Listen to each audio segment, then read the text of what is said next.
Block, CEO of Paragon Consulting, on stage. He will be speaking upon success and failures of business and digital transformation. Over to you, Corrie. Hi everyone. This is my clicker. We got slides up. Look, first of all, I'm not a technologist. I studied artificial intelligence at MIT, and I've led more than two dozen digital transformation efforts here, including the prioritization of artificial intelligence at DIWA and a number of ERP installations and artificial intelligence installations, which I'll tell you about. But these are my books on organizational strategy and meaning of work, and this is my book on executive performance. Okay? Why are we calling an expert in organizational behavior and leadership to talk about digital transformation? And why would an expert in organizational behavior and leadership be leading digital transformation efforts? And the reality is that the reason the majority of your digital transformation efforts are going to fail, statistically, is because of reasons that have nothing to do at all with the technology or your level of expertise in installing it. The science doesn't add up. It's not the tech, and it's not your level of expertise that's the problem. So, I'm going to tell you in the next 10-15 minutes what the problem actually is and how to solve it. Does that sound good? Alright, let's do this. Where's my... Oh, there we go. Perfect. So, it's a $2 trillion over 3-year industry, digital transformation, right? We all know that. And the biggest problems that we face in our organizations today are the two things. One, resistance to change. Two is legacy technology. And they are a recurring loop. We have old technology, and we know we need to update it, but we really don't want to change. But our technology is old, but we really don't want to change. But our technology is old. And then we do this humming and hawing over a period of a couple of years in our boardrooms and executive committees. And we don't get done what needs to be done. And those are the two biggest threats to our development. Finally, when we get over that resistance to change, we end up with these digital disruptors that are coming for all of our business. Like it's amazing to me that we've got 21-year-olds writing billion-dollar code in their parents' basements and garages that are going to disrupt your business models. I have so many CEOs, clients of mine, that are saying that they have business models that they're not sure are going to last the next 5 to 8 years. And they're right, because we can't see them coming. Ant Financial Group is a great case study in this. They were founded in 2013. By 2019, Ant Financial had 1 billion clients, and they were the largest financial services group on the planet. In 1958, the S&P 500 average lifespan was 61 years. Now it's 18. By 2030, half of the S&P 500 will be delisted. And they'll be replaced by companies that do not even have a trade license today. 75% of the S&P 500 will be delisted within the next 6 years. Because we're competing with this. We're competing with kids that have no scoping issues, no vendor relation issues, no politics, no boardroom meetings. They don't have to deal with silos. They don't have to deal with communication. They don't have to deal with posturing or honor or shame or any of it. That's our competition now. And we fail to recognize that it has very, very little to do with the actual technology and everything to do with the ability to move at speed with that technology. We deal with resistance to change and legacy technology. And the reason why this recurring loop is leading us to failure, 84%, by the way, this is backed up by five independent studies by Bain, McKinsey, KPMG. I can give you the references. 84% of all of your digital transformation efforts will fail for reasons that have nothing to do with the technology and have everything to do with communication and humanity. It's us. We're the issue, not the tech. The tech is great. Computers are great. They do exactly what we tell them to do. Almost all of the time. Almost all of the time, right? But human behavior, this resistance to change. And resistance to change in an organization comes in 3 major red flags. Red flag number 1 is inertia. We've always done it this way, we should always do it this way, right? Except that we know now that what got you here is not going to get you there. But that inertia that social inertia. Don't upset the boat, don't rock the boat, don't dishonor anybody, don't say anything bad. Just maintain. That inertia is going to kill you. And then doubt. I don't think it'll work, I don't think we need it, I don't think it's worth the expense. That doubt. That comes before the implementation. And then during the implementation is cynicism. The red flag that we face is cynicism. That's what happens during the implementation when something goes wrong. And believe me, if you've ever done a digital transformation effort, something's going to go wrong, right? Something always goes wrong. But in those organizations, that's when people jump out of the woodwork and say, see, I told you it wouldn't work. And then behind your back, they spread that rumor throughout all of the organization. See, I told you the digital transformation effort was going to fail. And it's that rumor, more often than not, that dooms the digital transformation effort to fail. That's what we're dealing with, not technology issues. We are dealing with human problems. These are the 12, I wish you could see them all. I'm going to make sure that these slides become available to you because I think everybody in digital transformation needs to see this. Over the last 10 years, I've led several major digital transformation efforts as an organizational behavior and leadership expert. And in doing so, I've identified these 12 major reasons why our digital transformation efforts tend to fail. One is lack of alignment to business outcomes. Most of our technologists, our CIOs and CDOs, do not know how to translate the efforts of what they're doing in digital transformation into a language that their CFOs can speak. You need somebody that studied artificial intelligence at MIT and finance at Harvard. Because we can't translate it into business outcomes, we don't get it done. Or a lack of awareness within the organization. We don't communicate to our employees, and then we're stuck with that inertia, that fear of change. In the whole of the culture, I don't want to change, I don't want to do anything weird, I don't want to interact with the new user interface. What if I fail? What if I can't learn the program? What if it's too smart for me and they find out that I don't know how to do my job very well?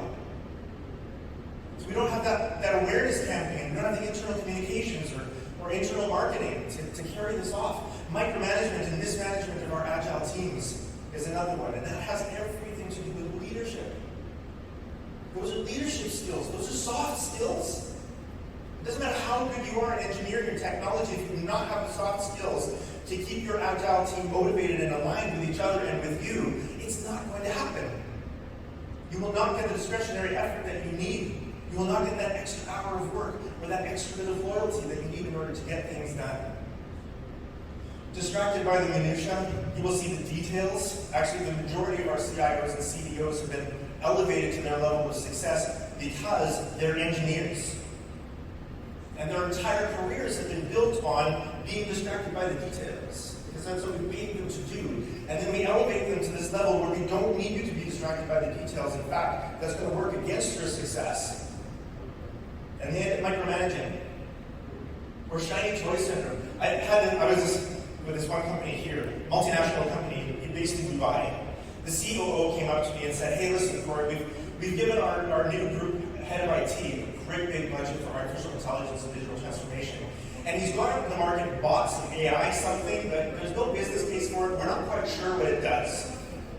Can you, investigate? So I went and talked to the guys I did an interview to. Sure enough, the head of IT had shiny toy syndrome. He had bought a piece of technology and the AI software that came with it that had absolutely zero business case. There was no NPV calculation. There was no delay cost calculation. He hadn't translated any of it into finance language. It was just something cool to play with in the IT department. And this happens all the time. The inability to translate into executive language also happens. I was restructuring a big family company here. They have a number of companies, and the owner of the company, lovely local second-generation leader, came to me and he said, Dr. Corrie, I was doing the restructuring for the group, not the ERP. And he came to me and he said, look, our ERP is being replaced, and I don't think they're doing a good job. And I said, based on what? What do you think? He says, well, look, every time they come in to give me a report, they use all of these words that I don't understand, and I can't tell them that I don't understand them. And I smile and nod, but secretly I really don't think they're doing a good job. Can you figure it out? And I said, well, that's not really my area of expertise. And he said, but I trust you. And that was the key. That was the key. It was trust. Because when I actually did go and look at the ERP installation and all of the timelines and the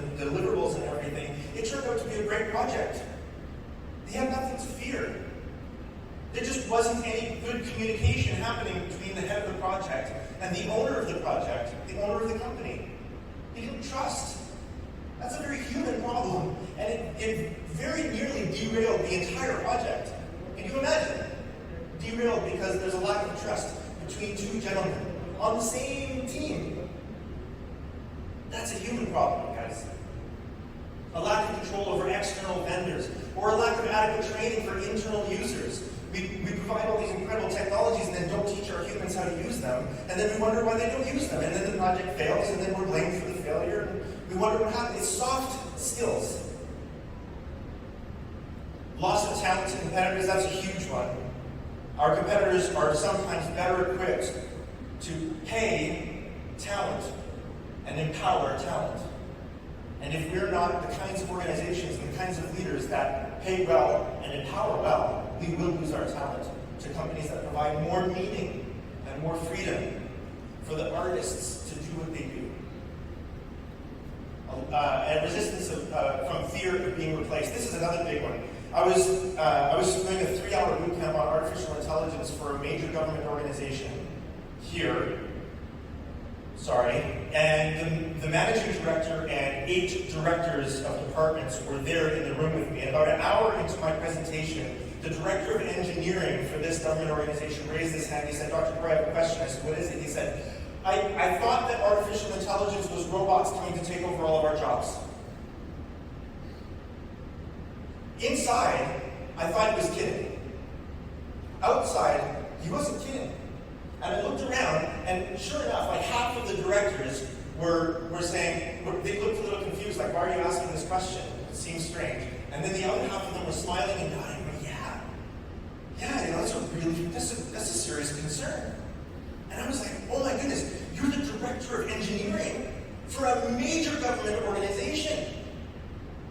So I had to pull myself back from this conversation about artificial intelligence just to say, you know what?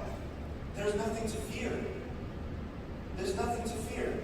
We're not going to replace all of these people. We're not going to replace your jobs. We're going to augment you.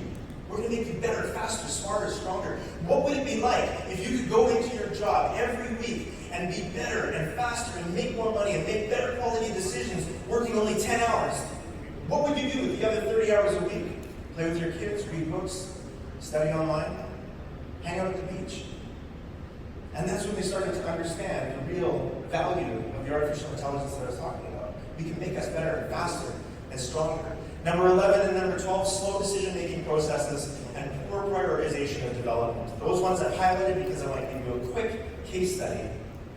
From Maersk, from the Black Swan, you can see, I'll give you the slides later, but from the Black Swan case studies on Maersk Line, you'll see a case study on delay cost, which I want to highlight for you. Delay cost is the amount of money we pay because we're humming and hawing about making changes that we know we need to make. Okay, that's delay cost. A delay cost is unrecoverable lost income. So on a delay of an artificial intelligence or a digital transformation that has a reduced peak but no end, say for instance you're going to put in AI invoicing, right? That we can use that forever, AI-driven invoicing. It has a reduced peak but no end. This part here that you lose because you've delayed the decision making for a year, you will never ever get that back. And it's a number that can be calculated. This is how we calculate it. So we start with AI-powered invoicing, which will lead to increased invoice accuracy, reduce late payments, and that will increase our deployable cash flow in the organization. But we're not going to count the deployable cash flow. We'll only count for the increased earnings on interest we'll earn from the deployable cash flow, okay? So to make it really conservative on this particular implementation, the delay cost on a $4 million a year benefit is about $76,000 a week, so about $300,000 a month. The particular implementation looked like this. It starts with an idea, a feature. Then it takes 14 weeks to argue about the feature, whether or not we need it, whether or not it's valuable, whether or not it should be done. After the 14 weeks, we come up with a proof of concept. That takes an agile team a week. And then after that week, it takes another 7 weeks for us to argue about approvals and prioritization and should it be done and should it be done. And then the development takes about 3 weeks. after which it takes another 8 weeks before we can finally go live. So a 34-week project that actually only took 6 weeks to develop cost us 29 weeks in delay. The delay cost was $76,000 a week, which amounted to $2.6 million on an entire development that cost less than $500,000. $500,000 was the development cost. $2.6 million was what we paid in delay. You've heard that phrase, the Silicon Valley phrase, move fast, break things? You've heard that? This is why. Because it's so much cheaper to break things than it is to not move fast. Way cheaper.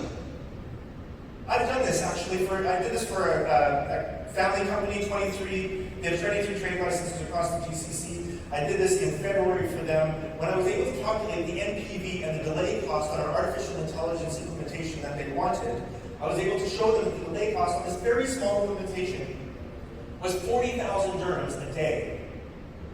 Well, you better believe that immediately after the CEO saw that, decisions got made. Boom, we're doing it. Sign the contract. Agree with the vendor. Pull ahead now. Every invoice paid on time, on time, on time. My invoice paid. Done. Because every day costs 40,000 dirhams. And it's only because our technologists don't speak finance language that we don't have really good talent that's doing this all the time. We should be doing this all the time. It's not that difficult to translate technology into finance language. So we snooze, lose. That's why 84% of digital transformation efforts fail. So I want to make a very quick wrap up and give you my ideas for what has worked in the human approach to digital transformation. First of all, we need to take a very hard look at our CEO roles and CIO roles. These are not technology roles. These are human, organizational, behavioral roles. It is much easier for an organizational behaviorist to learn the technical language than it is for a technician to learn the art of human leadership.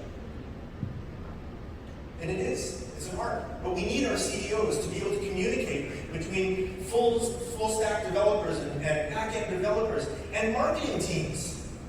They can't just speak the technology language. If they're only speaking the language of one team, how are they going to communicate to the sales staff? How are they going to communicate to the board of directors? Our CEO roles need to be people that have multidisciplinary effect in their competence. From a leadership standpoint, we can't just be good at technology and understanding the technology. We have to be amazing storytellers. We have to be able to communicate the fire and passion of what we're doing in technology to a board of directors that doesn't understand the majority of the vocabulary we're going to use unless we're good storytellers. We've got to be great at that. We've got to be great at coaching. Not just leadership, not just management, but coaching, so that we can empower our agile teams to work effectively at 2 o'clock in the morning, if that's when they're most effective. We need to be great at business analysis and agile leadership, at attention mastery. We have so many distractions, and the open door policy is killing us, by the way. Attention mastery as leaders is going to be one of the biggest differentiators of success over the next 10 years. You will be distracted every 40 seconds today. Focus is now a currency. Reflective listening, strategic prioritization, which is what I already talked about, being able to just get things done. And we should be costing all of our digital transformation efforts based on delay cost and prioritizing them based on delay cost. That's what we should be doing, so that we know which one is the most expensive one to not get done today. That's how it should go. And we've had this data for years.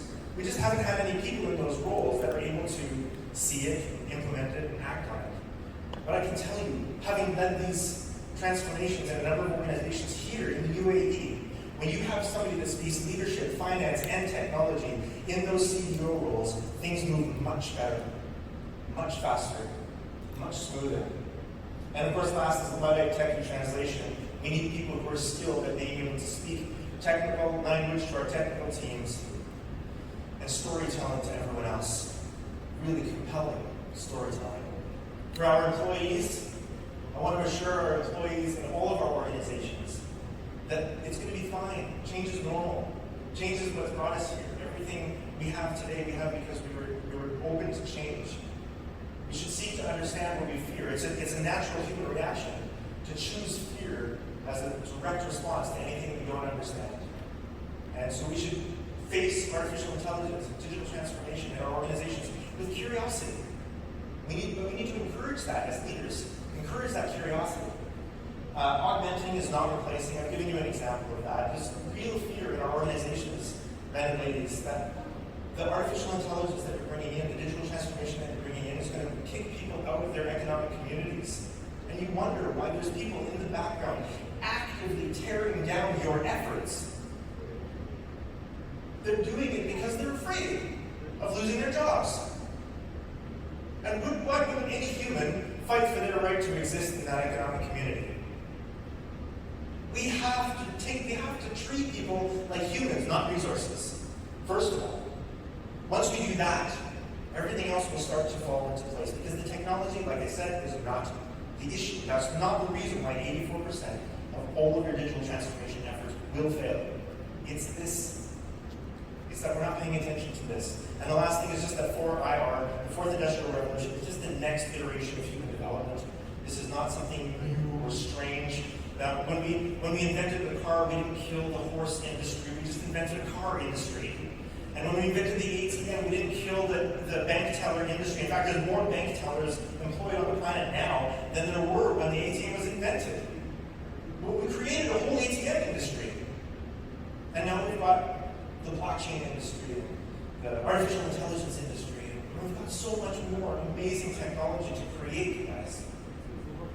But we have to be able to embrace it as just the next iteration of human development. And as we take this technology and apply it to our economic communities and the people that are in those economic communities, we have to remember to treat them like humans, not resources. And we have to remember to take a soft skills approach to digital transformation, or we will continue to fail 84% of the time. Thank you.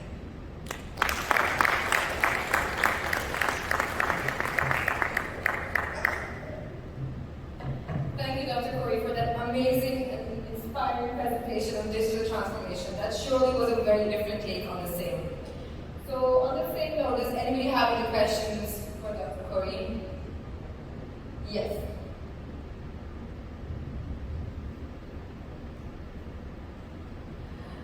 Hello. Dr. Corrie, first of all, I would like to thanks for great, very informative presentation. I have this question with me.